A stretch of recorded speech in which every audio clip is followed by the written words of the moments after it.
හරිම සුළුයි.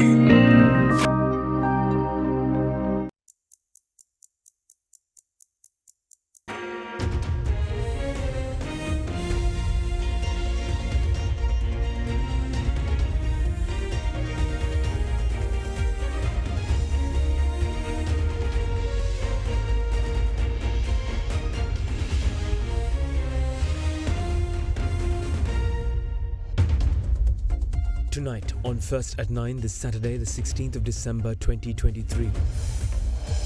No holds barred. President Ranil Wickremesinghe assures the absolute right of the defence forces in protecting the country's sovereignty. ඒක කාටවත් අත තියන්නවත් සීමා කරන්නවත් අපි දෙඩ දෙන්න බෑ. ඒක අපි දේශපාලන වශයෙන් ක්‍රියා කළා. ඒ ප්‍රතිඵල ගන්න බැරි නම් ආරක්ෂා අංශයෙන් ක්‍රියා කරන්නට තියෙනවා. Crisis update. CBSL chief responds to claims of Sri Lanka imposing conditions of the IMF. It's our program. We have submitted. This is our program for next 4 years to take the economy out of the crisis.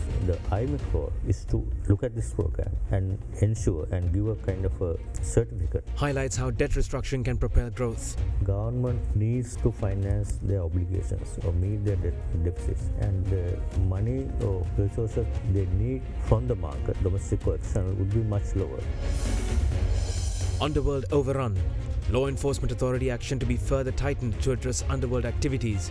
Public Security Minister assures strict operations. කොයි ලොක්කා කතා කරුවත් කුඩුකාරෙන් බේරගන්න මම ඒකට ඉඩ දෙන්නේ නැහැ. Rain pain. Over 7,000 persons affected from heavy rains. Rainfall expected to continue further. ඔබේ විශ්වාසය දිනු සෙන්සුරයින් දැන් ළඟමැති ෆාමසියෙන් ලබාගත හැක. නියම මෝල්ට් සාරය සමග මැලිබන් මෝල්ට් දැන් රුපියල් 750ක් පමණයි. This is AdaDerana First at 9. Live from Studio 24 in Colombo. Good evening and a warm welcome to a very rainy Saturday evening. This is Jonathan Benedict. Let's take a look at our news stories for the day, starting with our top story right now. President Ranil Wickremesinghe asserted that no one holds the right nor the ability to restrict the responsibility of the defence forces when it comes to safeguarding the sovereignty of the country. Addressing the colours re-awarding and commissioning parade of the Sri Lanka Military Academy, the head of state further added that it is the responsibility of every citizen to safeguard the sovereignty of this nation. He also emphasised that any attempt to act independently based on racism or religion would pose a threat to the Sri Lankan identity. The 98 Colours Rewarding and Commissioning Parade of Sri Lanka Military Academy in Diyathalawa was held this morning under the patronage of President and Commander-in-Chief Ranil Wickremesinghe. During the ceremony today, a total of 274 officer cadets were officially appointed to their respective roles after successfully completing their training.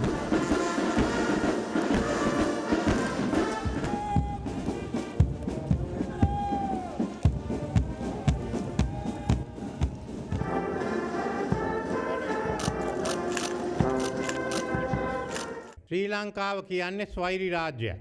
1948 ඉඳන් අපි ස්වෛරී රටක් හැටියට අපි ක්‍රියා කරලා තියෙනවා. ඒ ස්වෛරී රටේ පරමාධිපත්‍ය ජනතාවටයි. ආණ්ඩු තෝරන්නේ, පාර්ලිමේන්තු තෝරන්නේ ජනතා ඡන්දේ. ස්වර්ණ ජන ඡන්දේ. ඒ වගේම මේ රට හැදිලා තියෙන්නේ ශ්‍රී ලාංකික අනන්‍යතාවය පදනම් කරගෙන. ඒ වගේම තවත් ප්‍රධාන කාර්ය දෙකක් තියෙනවා. මේ රටේ ආර්ථිකය වර්ධනය කරන්න. අපි දැක්ක ආර්ථිකයක් කඩා වැටීමෙන් මොකද්ද රට වෙන්නේ කියලා. වක්‍රව අපේ ස්වෛරීභාවය සීමා වෙනවා. ඒ වගේම රටේ ජනතාව එක සමානව සලකනවා සමාජීය දියුණුවකුත් තිබෙන්න ඕනේ. ආර්ථික ප්‍රගතියත් සමාජ ප්‍රගතියත් උවමන. මේ රාමුව තුළ තමයි අපි ක්‍රියා කරන්නේ. මේ රාමුව ආරක්ෂා කරන්න එක එක කණ්ඩායම් වලට රටේ වගකීම් තිබෙනවා. ජනාධිපතිතුමාගේ ඉඳන් පල්ලෙහාට යනකම්. ඒ වගකීම් අපි ඉෂ්ට කරන්න තියෙනවා. ඒකෙන් හමුදාවට තමයි විශාල වගකීමක් තියෙන්නේ. මේ රටේ ස්වෛරී භාවය ආරක්ෂා කරන්න. ඒක කාටවත් අත තියන්නවත් සීමා කරන්නවත් අපි දෙඩ දෙන්න බෑ. ඒක අපි දේශපාලන වශයෙන් ක්‍රියා කළා. ඒ ප්‍රතිඵල ගන්න බැරි නම් ඕනෑම රටක එහෙනම් ආරක්ෂාව හැටියට ආරක්ෂා අංශයෙන් ක්‍රියා කරන්නට තියෙනවා. ඒ සමගම ජනතා පරමාධිපත්‍යයත් ඒකම ආරක්ෂා කරන්න. ඒක පුද්ගලයෙක්ට මේ වගකීම් බාර දෙන්න නෙමෙයි. ඒක ජනතාවේ අයිතියක්, ඔබේ අයිතියක්, ඔබේ දෙමව්පියන්ගේ අයිතියක්, ඔබේ සහෝදර සහෝදරයන්ගේ අයිතියක්. ඒක මතක තියාගන්න. ඒක ආරක්ෂා කරන්න. අපේ ඒ වගේම කවුරු හරි අනන්‍යතාවය කඩන්න හදනවා නම්, වෙනම ක්‍රියා කරනවා නම්, වෙනම වර්ග ආගමික හැටියට ක්‍රියා කරන්න බලනවා නම්, ඒක අපේ ශ්‍රී ලාංකික අනන්‍යතාවයට වෙන හානියක්. ඉතින් මේවා ආරක්ෂා කරන්නටයි හමුදාවට තියෙන්නේ. Central Bank Governor Dr. Nandalal Veerasinghe explained the importance of the debt restructuring program to Sri Lanka, highlighting that Sri Lanka will have lower debt obligations due to the expected debt relief, enabling the private sector to access more credit and resources. Speaking to Indivari Amawata during our current affairs program at Hyde Park, the central bank chief responded to claims that Sri Lanka is implementing IMF conditions, noting that the IMF only approved the program presented by Sri Lanka to come out of the sovereign debt crisis. Further, Dr. Veerasinghe expressed confidence in reaching agreements with the commercial creditors soon. While everyone says Sri Lanka declared bankruptcy, you're clarifying here that it was debt standstill. In technical terms, we all know declaring bankruptcy means that any person or any company or any country would not be able to service its external debt anymore without any notice, and declaring that we are no longer be able to meet our debt service obligations going forward. Then what happens usually, the creditors will come and say, okay, take all the assets and liquidate and recover whatever the values, and then the person or country or company would be able to go out of the business. That's what we call declaring bankruptcy. What we did before, we are going to end up in this kind of situation if we continue that way. What we did, we announced what we call debt standstill. This is basically asking from all the creditors, please give us some more time. We are not in a position to service your debt for the time being, but we are willing to restructure and give us a longer time to repay your debt, give some concession. So we will start repaying your debt going forward. Debt restructuring, the creditor agreement, the memorandum of understanding is yet to be signed. However, they have confirmed in principle that they will be supportive of Sri Lanka's debt restructuring process. But what does this really mean for the country? What we have obtained is the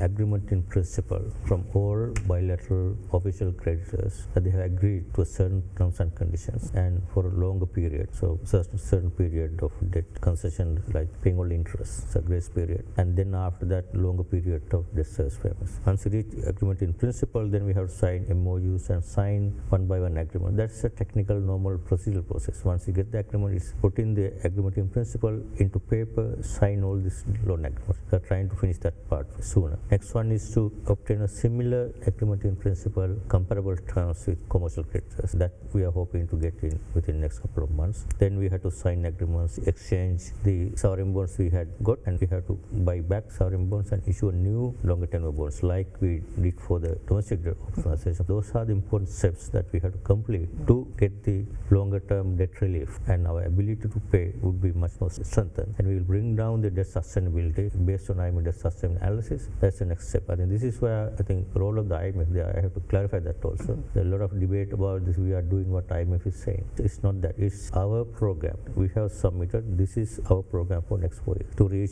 the sustainability, to take the economy out of the crisis and take the economy back to a growth path. The IMF role is to look at this program and ensure and give a kind of a certificate, like, this program would ensure this country will come back to the normal growth path, country will be able to service external debt. That assurance is needed for the external creditors, for them to give the debt relief. For example, if the creditor is given a debt relief, they want to have some assurance from some independent party that this country will be able to service even the relief basis, the service obligations for next 10 years. So IMF role as an independent agency to look at our program, look at our commitments and give that assurance. So creditors need that assurance. This is the role of the IMF. How important is it for Sri Lanka to comply, especially for Sri Lankan businesses, this debt restructuring? How important is this program now? With this lower debt service obligation by the government needs to finance their obligations or meet their debt deficits, and the money or resources they need from the market, domestic or external, would be much lower. What does that mean is that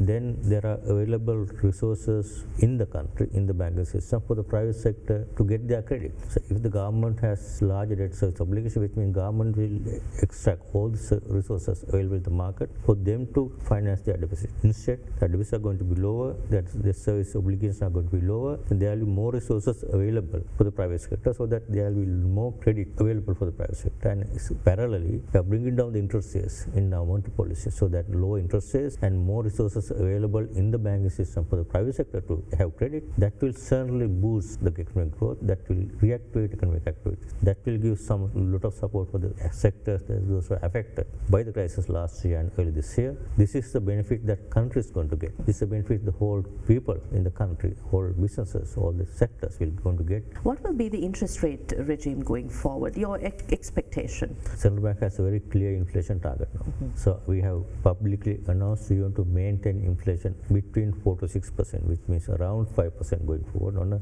medium to long term basis. So the interest rate is a function of the inflation that we can maintain. If the country wants a stable low interest for the businesses, we have to ensure we maintain low inflation going forward, around 5%.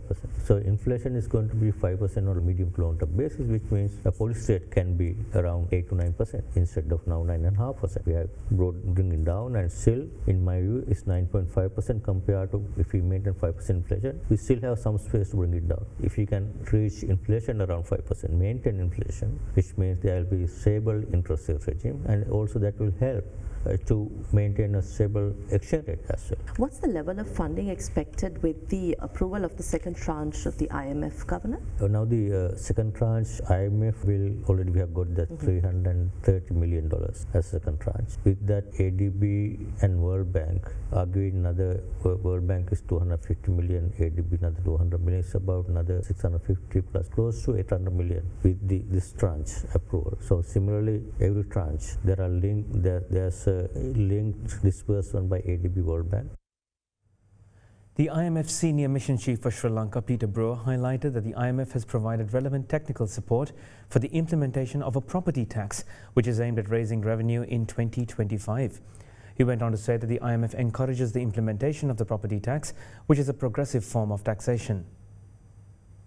The introduction of a property tax. If you have any update on that, how the talks with the Sri Lankan authorities are progressing on. The property tax will be an important part of raising revenue in 2025, following all these reforms that have already taken place this year and the previous year. Implementing such a tax is a very long and complex task. One needs to have a proper registry of properties. There needs to be proper valuation systems in place in order to impose this tax, but it is a form of taxing those with a greater degree of wealth more. It is a progressive form of taxation, and we do encourage the authorities to pursue this vigorously and swiftly, and indeed we have had discussions on this, and the IMF also has provided technical assistance on this, and this will certainly be an issue in the time ahead.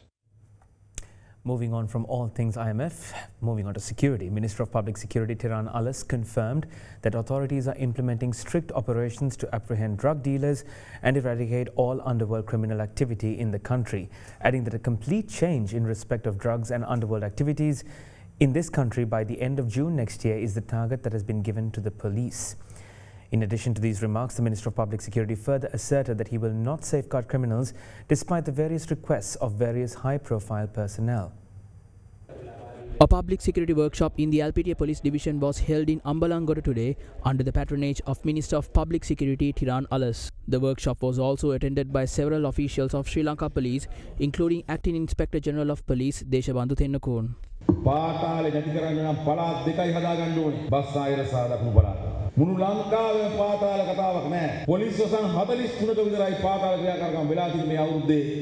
උදව් කරන්න නැති කරලා පෙන්වන්න පුළුවන් ඉතිරි මාස කීපෙදී. එදා මෙදා තුර පාතාලේ ගෑවිච්ච මිනිස්සු 1091ක් ඉන්නවා. 1091කම එළියට බහැන්න බැරි තත්ත්වයක් ඇති කරනවා අපි. උදේ මිනිමරුවාම හවස ගුවන්තොටුපළෙන් ටිකට් එක දීලා ඩුබායි වලට ගෙනල්ලා මිනිමරුව 23 දෙනෙක් සියලු පහසුකම් සහිතව ඩුබායි වල එකම මහල් නිවාසයක රඳවලා ඉන්නවා. ඒ සියලු දෙනාම ලංකාවට ගෙන්න ගන්න අවශ්‍ය කරන නීති ක්‍රියාමාර්ග ඉතාම ශීඝ්‍රයෙන් ගනිමින් පවතිනවා එමතුමා සහ නීතිපති දෙපාර්තමේන්තුවත් සම්බන්ධ වෙලා. ජනවාරි මාසයෙන් පස්සේ මේ 1991ට ලංකාවේ ගුවන්තොටුපළ වලින් මොන හොර පාස්පෝර්ට් එකක්වත් යන්න බෑ. හොර පාස්පෝර්ට් එකේ මොන නම ගහගෙන ගියත් මූණවලදී කැමරාවේ අපරාධ පරිශීලන දෙපාර්තමේන්තුවේ නිලධාරීන් අල්ලගන්නේ. අපි බොහොම තදින් ක්‍රියා කරනවා. කොයි ලොක්කා කතා කරුවත් කුඩුකාවෙන් බේරගන්න මම ඒකට ඉඩ දෙන්නේ නැහැ. මම පොලිසියට දීලා තියෙන්නේ ජූනි 30 වෙනිදා වෙනකන් විතරයි. ජූනි 30 වෙනකොට සම්පූර්ණ වෙනසක් වෙන්න ඕනේ මේ රටේ කුඩුයි පාතාලේ. කුඩු විකුණන සෑම දෙනාටම ළමයි ඉන්නවා. ඥාතීන් ඉන්නවා. ඒගොල්ලන්වත් අඩු ගානේ ඒව ගැන පොඩ්ඩක් හිතලා කරුණා කරලා මේ දේ නවත්තන්න. ඒ මොකෝ අද ඉඳලා කුඩු විකුණන එක්කෙනෙක් හරි ආවුනොත් මම නම් කියලා තියෙන්නේ ඉතුරු කරන්න එපා. පාතාලේ අය මැරෙන්නේ කොහොමද? එක්ක පොලිසියෙන් මැරුම් කනවා, එක්ක විරුද්ධවාදීන්ගෙන් මැරුම් කනවා. ඊට පස්සේ අපි දකින්නවා ওই මැරුම් කාපු අයගේ පවුලටයි ළමයින්ටයි වෙලා තියෙන දේ. යන්නේන මං නැහැ ඊට පස්සේ. ඉතින් මේ පාතාලේ නායකයන් දන්න කවුරු හරි ඉන්නවනේ ඒගොල්ලන්ට කියන්න මේක තේරුම් කරලා දෙන්න තමසලා මේ මොනවා කෙරුවත් අන්තිමට තමසලාට මෙච්චරයි වෙන්නේ කියලා. ඒක නවත්තුවේ නැත්තම් අපි ඒගොල්ලන්ව හොයාගෙන එනවා. ගියාම වෙඩිහුව මාරු වෙනවා, ඒගොල්ලන් මැරෙනවා. ඉතින් ඒක නවත්තන්න බෑ. As tropical rains continue to belt down on Sri Lanka, the Department of Meteorology forecasted that heavy rains above 100 millimeters can be expected in parts of the country tomorrow. Meanwhile, sluice gates of 5 reservoirs have been opened as a result of the inclement weather to manage the overflowing water levels in the tanks. Issuing a red alert for heavy rain and strong winds, the Met Department stated that heavy rains above 100 millimeters can be expected in parts of the northern, north central, eastern and Uva provinces and in the Hambantota district. During the past 24-hour cycle, the highest rainfall of 126.6 millimeters was reported from Mattala in the Hambantota district. Meanwhile, several sluice gates of the Kalayo reservoir continue to remain open due to intense rainfall in the area and are currently releasing 13,000 cubic feet of water per second. The traffic near the Kalayo reservoir was also disrupted as massive tree collapsed on a motorcycle and a bus last evening. As a result of the opening of several sluice gates of the Kalayo reservoir, 14 sluice gates of the Rajangane reservoir were also opened. 2 sluice gates of the Angama reservoir were also opened.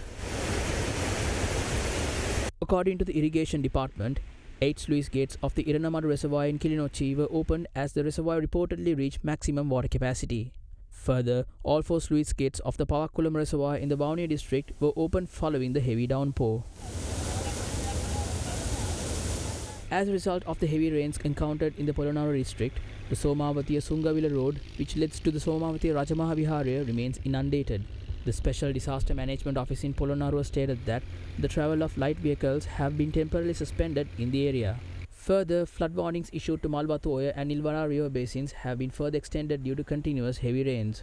Concurrently, the Road Development Authority requested that the general public maintain a distance of 50 meters with their headlights while driving on expressways. According to the Disaster Management Center, 7,061 individuals in 2,271 families remain affected due to the torrential rains. In other news, Major General Harendra Peiris of the Gajaba Regiment was appointed Chief of Staff of the Sri Lanka Army effective today. Prior to his new appointment, he had been serving as the commander of the Security Forces West. Major General Harendra Peiris, who was born on the 6th of June 1969, joined the Sri Lankan Army as an officer cadet on the 26th of July 1988. Upon completion of basic military training at the Sri Lanka Military Academy, Diatalava, the Major General was commissioned to the rank of Second Lieutenant and was posted to the Gajamba Regiment in June of 1990. After being elevated to subsequent ranks within his service in the Army, he was promoted to the rank of Major General in May of 2021. The senior officer also secured several awards including the Ranavikrama Padakkama and Ranasurya Padakkama and the Videsha Seva Padakkama in recognition of his distinguished service to the Army.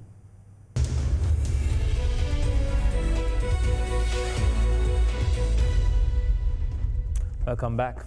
State Minister of Finance Shehan Semasinga says that work on over 200 development projects initiated with foreign aid but halted midway are scheduled to recommence within the first quarter of the next year once the debt restructuring process concludes. He made these comments while addressing a media briefing following the IMF's approval on the second tranche of the Extended Fund Facility Program of Sri Lanka. අපි බලාපොරොත්තු වෙනවා මේ ණය ප්‍රතිහෝගතකරණය අවසන් වුණාට පස්සේ ඒ අවබෝධතා ගිවිසුම් අවසන් කරාට පස්සේ අපි බලාපොරොත්තු වෙනවා 2024 පළවෙනි කාර්තුව තුල මේ දැනට විදේශ මුදල් වලින් ආරම්භ කරපු නමුත් ක්‍රියාත්මක නොවන ව්‍යාපෘති 200කට වඩා වැඩි ප්‍රමාණයක් ආරම්භ කරනවා. මොකද දැනට ව්‍යාපෘති ක්‍රියාත්මක වුණා. අපි ණය ගෙවීමට නොහැකි රටක් බවට පරිවර්තන වුණාට පස්සේ ව්‍යාපෘති සියල්ල නවතුණා. එහින්ද අපි ඒ ප්‍රතියෝගත කරණය වුණාට පස්සේ අපිට පුළුවන් වෙනවා මේ ව්‍යාපෘති නැවත ආරම්භ කරන්න. අපි විශ්වාස කරනවා ඒ හරහා ආර්ථිකයේ ක්‍රියාවලියක් ශක්තිමත් වීමක් සිදු වේ. The reform agenda what you all have implemented comes at a cost of your popularity. Always there's a possibility of you losing the elections in the next time because of the tough decision. You can't say there's a possibility. There's a possibility. That's what I'm saying, right? And then again, you are also have concern over, people might vote for them and the others will reverse what you all have done. So how we are going to kind of educate the people saying that this is the best way? If we were also in the same line with the opposition of being popular or not, then what would have been the status of the country? You didn't have a choice, right? Of course. With the IMF. That is why you take responsibility. That's what I'm saying now. Yeah, people don't understand what you all have done. It will have to get materialized on ground. Now there are tangible results. Nobody can say that the results are not tangible. Anybody can go back to 2022 and see where the country was and now where the country is. So what we have to do is we have to adopt good practices what the other countries have adopted. Are we still going to function all our sectors with treasury funding, or are you going to be self-sustained? Now since the country is on a reasonably stabilized economy, people talk about all the other matters. But if there was nobody, eventually there was nobody to take over the responsibility. What if President Wickremesinghe also didn't take responsibility? What if he also ran away like how the others ran away and now they talk like heroes in parliament? What would have been the state of this country? But we do understand people are still feeling the pain. So that's why we have got the IMF to chip in. We have got the other IFCs to come in and help us. We have got the friendly nations to come in and help us. That's why we are improving confidence on Sri Lanka by introducing a reform agenda. Economically, the country should have a stable path. So all those are taken into consideration.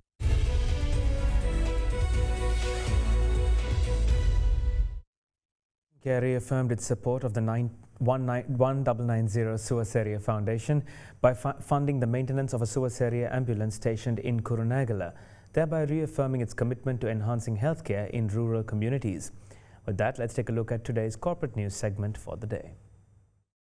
Vision Care reaffirms its commitment to enhancing healthcare in rural communities as the company actively supports the 1990 Suas Area Foundation by funding the maintenance of a Suas Area ambulance stationed in Kurunegala. This initiative ensures the prompt and efficient delivery of emergency healthcare services to the citizens of Kurunegala. Vision Care's presence for over 20 years in the city of Kurunegala underscores the company's commitment towards delivering eye and hearing care of international standards to customers living in and around the metropolis.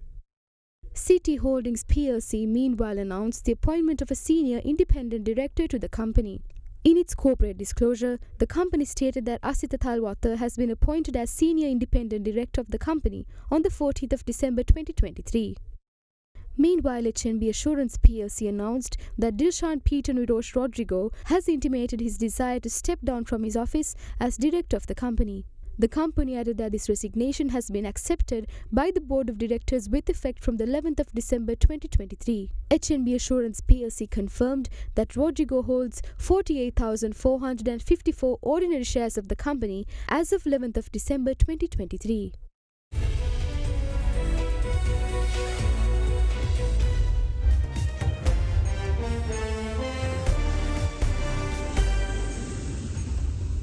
Welcome back.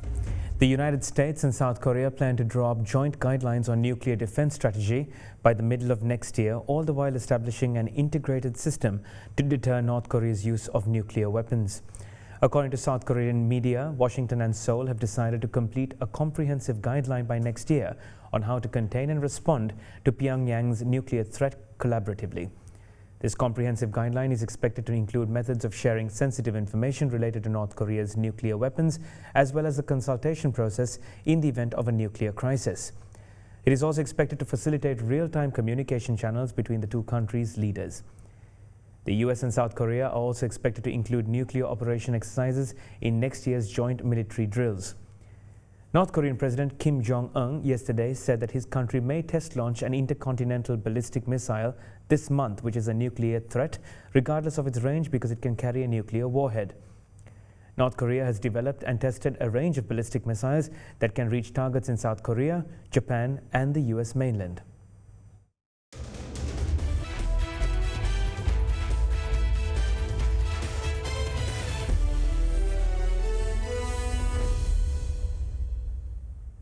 Per cricket sources, the new Sri Lanka Cricket Selection Committee, chaired by former national cricketer Upul Taranga, is likely to name a new skipper for the national men's 2020 squad. All-rounder Wanidho Hasaranga is tipped to be named captain of the Sri Lanka T20 squad, while Dimuth Karunaratne is to remain test captain. The SLC Selection Committee will meet on Monday and a decision will be made ahead of Zimbabwe's tour of Sri Lanka in January of 2024. Per sources, Charit Asalanka is likely to be appointed as the vice-captain of both T20 and ODI teams, while Kusal Mendes may be appointed as captain of the one-day international team. That's all the news I have for you for this evening. Join us again tomorrow for more of your premier news on Sri Lanka's #1 English news channel. For now, this is Jonathan Benedict. Have a blessed Sunday ahead. Good night and stay safe with the heavy rains. For news and information you can trust 24 hours a day, visit AdaDerana.lk.